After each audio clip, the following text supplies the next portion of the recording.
Hello students, आज हम देखने वाले हैं कक्षा 10वीं का गणित।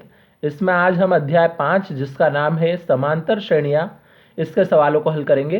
तो वीडियो स्टार्ट करने से पहले यदि आपने अभी तक हमारे चैनल को सब्सक्राइब नहीं किया है तो सब्सक्राइब कर ले और बेल आइकन को प्रेस कर दे ताकि आने वाले हर वीडियो का नोटिफिकेशन आपको प्राप्त हो सके। और वीडियो को अधिक से अधिक लाइक एवं शेयर जरूर करें।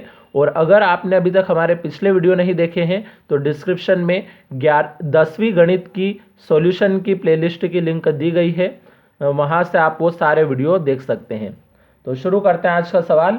आज हम यहाँ पे प्रश्नावली 5.3 का चौथा सवाल देखने वाले हैं।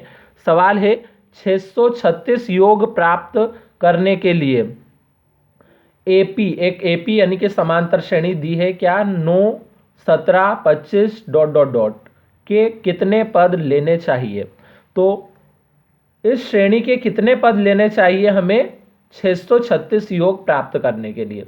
तो सबसे पहले तो हमने ये दी गई एपी को यहाँ पे लिख लिया है। अब यहाँ अगर देखें तो ये प्रथम पद हमें 9 नजर आ रहा है, तो प्रथम पद को दर्शाया जाता है ए से, यानी कि ए का मान हो जाएगा 9।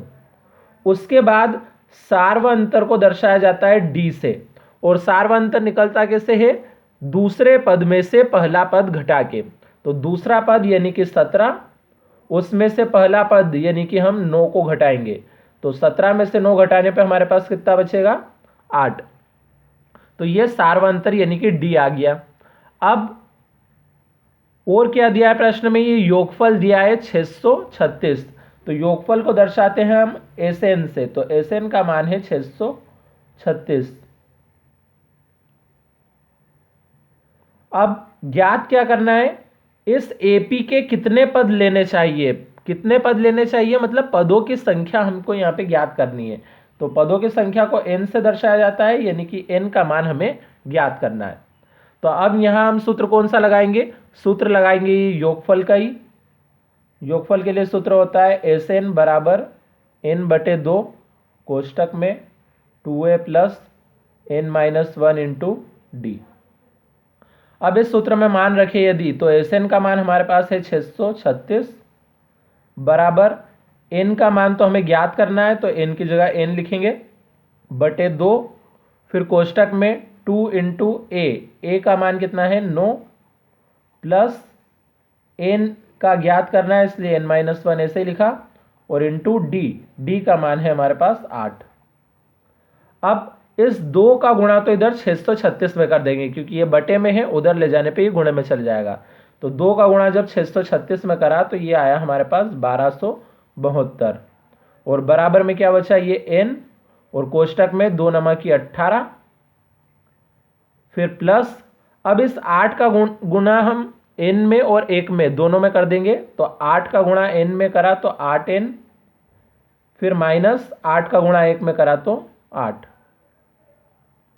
अब 1272 जो है इसे ऐसे ही लिखा हमने, n भी ऐसे ही लिख दिया। अब 18 और ये -8, तो 18 में से 8 को घटा देते हैं तो बचेगा ये 10, और प्लस में हमारे पास है ये 8n है।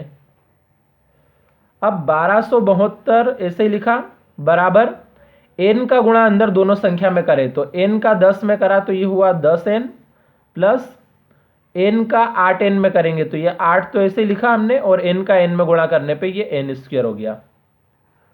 उसके बाद अब सारी संख्याओं को एक तरफ कर लेंगे हम। तो सभी संख्या एक तरफ करने का मतलब क्या हो जाएगा, जैसे सबसे पहले ये संख्या 8n² ये बराबर के पीछे है, प्लस की है, तो हम सारी संख्या बराबर के पीछे ले आते हैं। तो सबसे पहले हम ये स्क्वायर वाली लिख लेते हैं 8n² को, फिर ये n वाली लिख लेते हैं प्लस का 10n, और इस 1272 को भी बराबर के पीछे लिया है तो ये हो जाएगा प्लस की जगह माइनस का 1272।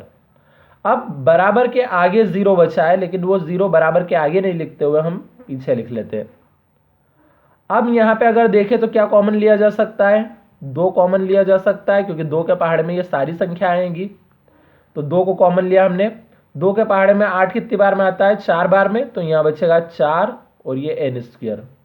फिर प्लस 2 के पहाड़े में 10 कितनी बार में आता है 5 बार में, तो यहाँ पे 5 और ये n। फिर माइनस, अब 2 के पहाड़े में ये 1272 कितनी बार में आता है, तो हम क्या करेंगे 2 से डिवाइड करके देख लेंगे 1272 में। तो जब 2 से 1272 में डिवाइड करेंगे तो आएगा 636 और बराबर में है 0। अब इस 2 को दूसरी तरफ ले जाएंगे तो ये 0 के बटे में आएगा। जब 0 के बटे में आएगा तो ये 0 ही हो जाएगा, यानी कि 4n² प्लस 5n माइनस 636 बराबर, इस 2 को 0 के बटे में लाए तो ये 0 ही हो गया। अब यहाँ पे इसको हम बना देते हैं समीकरण 1। अब चाहे तो हम इसे गुणनखंड विधि से कर सकते हैं या सूत्र विधि से, किसी भी विधि से हल कर सकते हैं इस वर्ग समीकरण को। तो मैं यहाँ पे सूत्र विधि से हल करना बता देता हूँ। इससे समीकरण 1 बनाई हमने।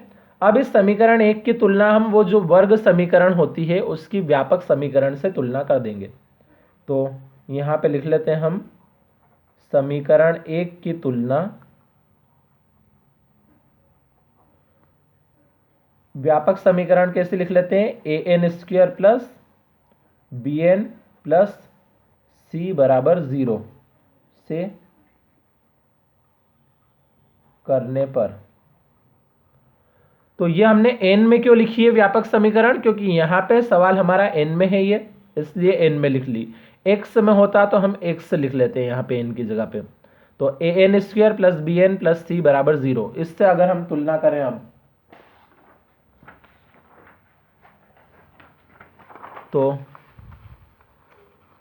तुलना करने पे हमें a की जगह क्या नजर आ रहा है, यहाँ पे समीकरण में a की जगह पे ये 4 नजर आ रहा है। तो लिख लेंगे हम यहाँ पे a बराबर 4। इस b की जगह कौन सा अंक नजर आ रहा है, ये 5, तो b बराबर लिख लिया हमने 5। और c की जगह पे अंक कौन सा नजर आ रहा है, 636, लेकिन यहाँ माइनस भी है इसके साथ, तो माइनस भी लेंगे, c बराबर माइनस का 636। अब सूत्र विधि में जो सूत्र होता है वो होता है n बराबर -b plus minus √b² minus 4ac बटे 2a। तो अब इसमें अगर मान रखें हम तो माइनस ऐसे ही लगाया, b का मान है हमारे पास 5 ये यहाँ से, फिर प्लस माइनस √b² मतलब 5 का स्क्वायर, फिर माइनस 4 इंटू a का मान है 4 इंटू c का मान है कितना, माइनस का 636 और बटे में है 2 इंटू a का मान है 4। अब आगे हल करें अगर इसे तो -5 ऐसे लिखाएगा, प्लस माइनस √5 का स्क्वायर हो जाएगा हमारे पास यहाँ पे ये 25,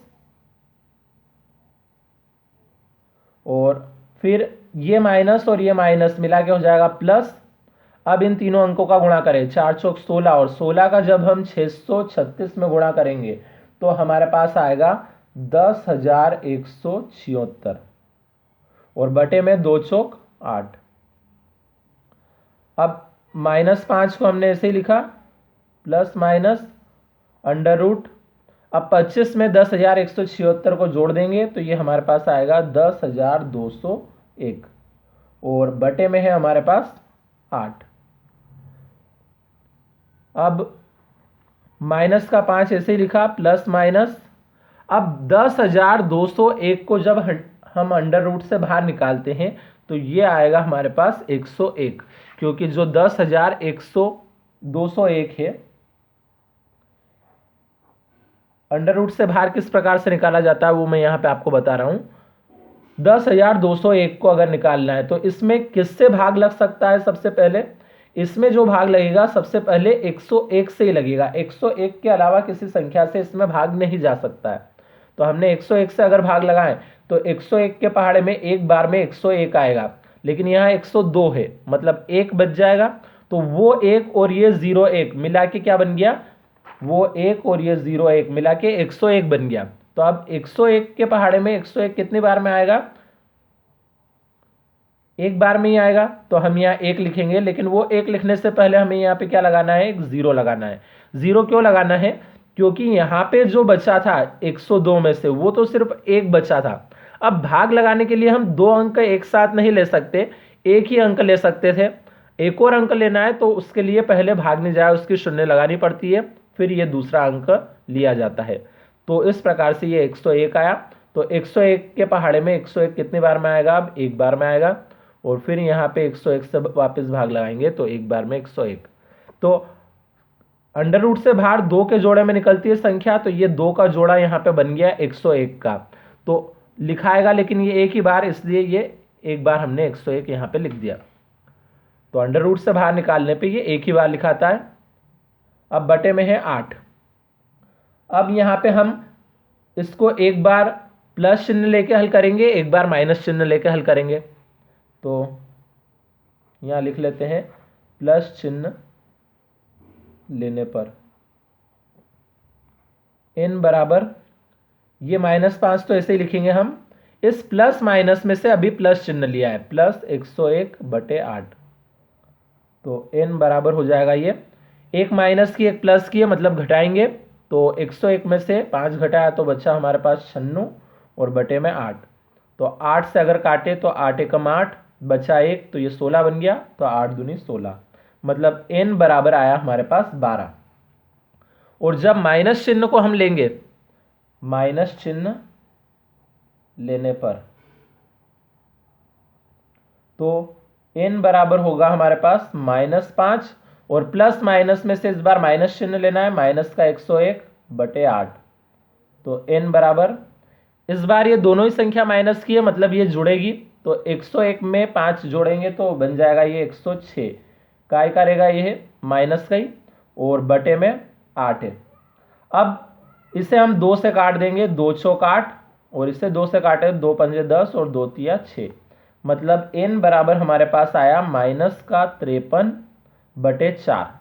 अब n का मान कभी भी माइनस में नहीं हो सकता है, क्योंकि n होती है पदों की संख्या, और पदों की संख्या कभी माइनस में नहीं होगी, इसलिए, और न ही बटे में होती है, इसलिए ये वाला जो मान है ये हमारा अमान्य है, इस मान को हम नहीं ले सकते हैं।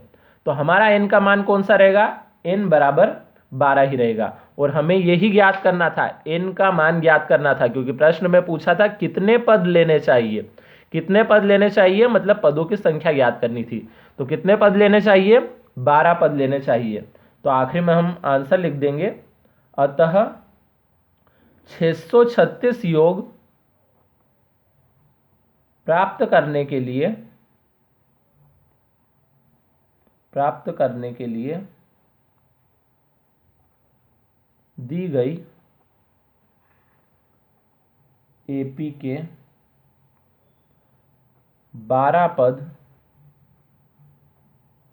लेने होंगे। ये आ गया हमारा आंसर। अब चाहे तो आप इसका स्क्रीनशॉट ले सकते हैं यहाँ से। तो पहले इतने हिस्से का स्क्रीनशॉट ले लीजिए, उसके बाद ये बचा हुआ हिस्सा, फिर ये आगे का हिस्सा, और फिर ये लास्ट तक। तो ये सवाल हमारा कंप्लीट हुआ। अब अगले सवाल के लिए मिलते हैं अगले वीडियो में, तब तक के लिए धन्यवाद।